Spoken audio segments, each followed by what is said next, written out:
Agora, a Bíblia tem muito a dizer a respeito de sensualidade e lascívia e depravação. A palavra lascívia significa a tendência de incitar desejos sensuais. Sensualidade significa o apelo proposital aos sentidos físicos para satisfação pessoal. Talvez lendo um livro pornográfico ou assistindo um filme impróprio. A Bíblia diz que devemos nos abster das paixões carnais, da sensualidade, que fazem guerra contra a alma. Elas estão em guerra contra a sua alma e seu espírito. E a Bíblia diz que devemos nos abster delas, ficar longe delas. E então a Bíblia usa outra palavra, réprobo. Agora, isso se refere a pessoas totalmente depravadas, de consciências mortas ou cauterizadas, não sabem mais corar, perderam a capacidade de discernir entre o bem e o mal. E em Romanos 1:28 lemos: e por haverem desprezado o conhecimento de Deus, o próprio Deus os entregou a uma disposição mental reprovável para praticarem coisas inconvenientes. Ou seja, Deus desistiu deles dizendo: vão em frente. Gozem toda depravação e toda sensualidade que quiserem, não vou perturbá-los. Ainda não. Mas saibam que seus pecados os acharão e prestarão contas no dia do juízo. E Paulo, escrevendo ao jovem Timóteo, disse: também estes resistem à verdade, homens de todo corrompidos, réprobos quanto à fé. Em outras palavras, rejeitaram a Cristo por tanto tempo que suas consciências se cauterizaram e seus corações se endureceram. E mesmo que o Espírito de Deus lhes fale, eles não podem ouvir. É por isso que é importante que você aceite a Cristo quando é jovem. É importante que venha a Cristo agora. Se o Espírito de Deus está falando com você, entregue a sua vida a Cristo. Porque o dia pode chegar em que a sua consciência esteja morta e você não possa mais ouvir a voz de Deus. Ela disse: não. Mas Vasti, você vai perder o trono, vai perder suas riquezas, pode até perder sua vida. Ela disse: minha resposta é não. Qual é sua resposta hoje àquelas coisas que são erradas?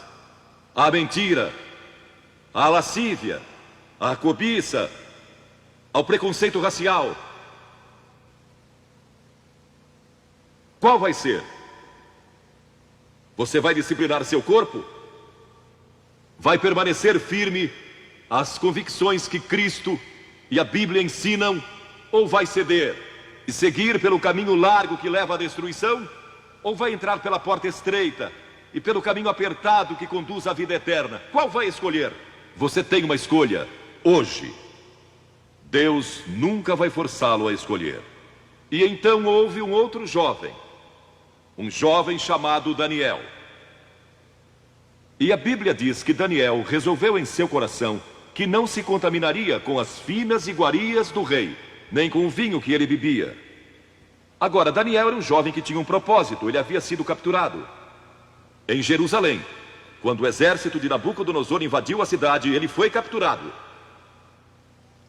e levado através de milhares e milhares de quilômetros à Babilônia. A quase 3.000 quilômetros de sua própria terra. Sem aviões, nem automóveis. Eram semanas de viagem. Mas ele estava resolvido a servir a Deus. E não devia ter mais de 12 ou 15 anos de idade.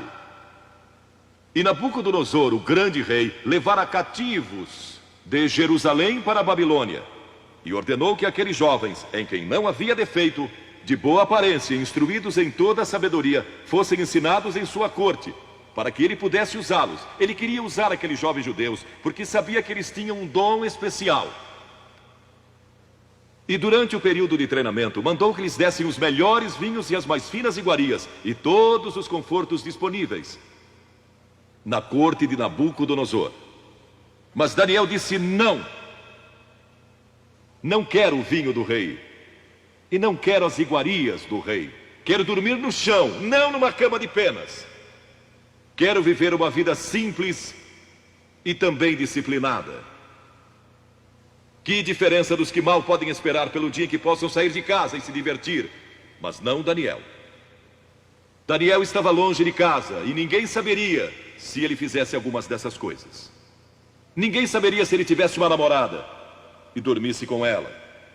ou se embebedasse com o melhor vinho do rei. Ninguém saberia lá em Jerusalém, e ele poderia ter se tornado muito popular. Mas esse primeiro não, quando jovem, preparou para o grande não, quando era primeiro-ministro da Babilônia. E foi lançado na cova dos leões, porque não abandonou sua fé em Deus. Nós nos contaminamos ao comer demais, ou ao nos embebedarmos, ou ao tomar drogas, ou gastando tempo demais assistindo televisão, ou indo aos cinemas. Jesus declarou em Lucas capítulo 21, acautelai-vos, para que nunca vos suceda que os vossos corações fiquem sobrecarregados com as consequências da orgia e das preocupações deste mundo, e para que aquele dia não venha sobre vós repentinamente. O apóstolo Paulo disse, não disponhais para a carne no tocante às suas concupiscências. E Pedro disse, porque basta o tempo decorrido para terdes executado a vontade dos gentios, tendo andado em dissoluções, concupiscências e em detestáveis idolatrias. A Bíblia diz que devemos disciplinar nossas mentes e também nossos corpos, e disciplinar o coração pela nossa fé em Cristo. E então houve outro jovem chamado José, que foi vendido para o Egito pelos seus irmãos e se tornou escravo de um homem chamado Potifar. E Potifar tinha uma linda esposa. E José era forte e bonito. E em Gênesis, no capítulo 39, se quiserem ler a história, lemos a respeito da tentação de José. A esposa de Potifar se apaixonou por José, porque José se tornou mordomo de toda a casa de Potifar, cuidando dos seus negócios. E ela viu aquele belo jovem, viril e de boa aparência, andando pela casa e pelo jardim, cuidando dos negócios todos os dias. E ela o cobiçou. E disse, deita-te comigo. Ele disse, não. E acrescentou, não posso fazer isso ao meu senhor, que me confiou tudo o que tem, exceto sua esposa. Não posso pecar contra Deus, o Deus dos meus pais. Ele estava longe de casa, lá no Egito, quem saberia?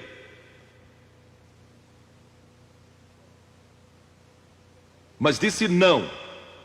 E quando disse não, na última vez, ela o agarrou e ele fugiu dela, deixando sua capa. E ela começou a gritar, chamando os servos e dizendo, ele tentou me violentar. O que não era verdade. Mas Potifar acreditou e mandou que ele fosse lançado na prisão. E muitos de vocês sabem a história, que ele foi para a prisão e através de uma série de circunstâncias, ele depois se tornou primeiro-ministro de todo o Egito e governou o Egito sob o faraó. Deus o guardou e o promoveu, porque José teve a coragem de dizer não quando foi tentado. Agora, sexo não é pecado. O sexo nos foi dado por Deus para a propagação da raça humana e para nosso prazer, dentro de certos limites que Deus estabeleceu para o matrimônio. As características de um cristão são autocontrole e autodisciplina. E Paulo, escrevendo a Timóteo, disse, conserva-te a ti mesmo puro. Mas como você pode se conservar puro num mundo como este? Como pode se manter puro olhando para as bancas de jornais ou assistindo a alguns filmes? Como pode se manter puro com as tentações que enfrenta todo dia? Não pode. De modo algum. Exceto se Cristo está em seu coração, Ele lhe dará força e o poder, porque nenhuma tentação lhe sobrevirá que Cristo não lhe ofereça o meio de escape. Entregue sua vida a Cristo hoje, deixe que Ele controle a sua vida, deixe Ele ser Senhor de sua vida.